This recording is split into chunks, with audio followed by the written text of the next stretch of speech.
اللہ سے ڈرو، تمہیں گناہوں کے باوجود بھی اللہ کی نعمتیں مل رہی ہیں۔ ہمیں زندگی کے مسائل برے لگتے ہیں، مگر بڑی ترقی بڑے مسائل کے بغیر نہیں ملا کرتی۔ اپنا کردار اتنا مضبوط اور اپنا ظرف اتنا وسیع رکھو کہ لوگ آپ سے تعلق رکھنے میں فخر محسوس کریں۔ ہر ایک کی سنو اور ہر ایک سے سیکھو، کیونکہ ہر کوئی سب کچھ نہیں جانتا، لیکن ہر ایک کچھ نہ کچھ جانتا ہے۔ احسان جتلانے سے احسان نہ کرنا بہتر ہے۔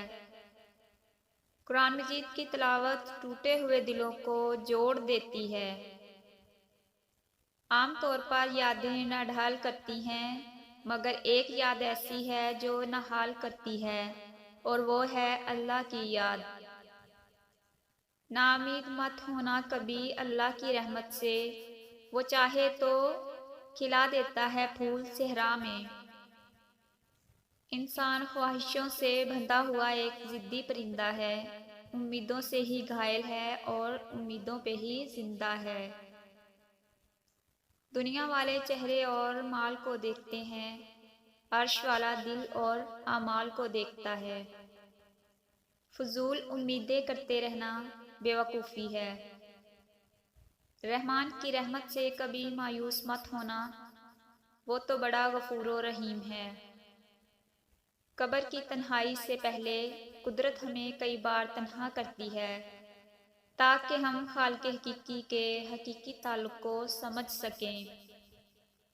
ہم سفر وہی اچھا ہے جو دین اور دنیا دونوں سنوار دے۔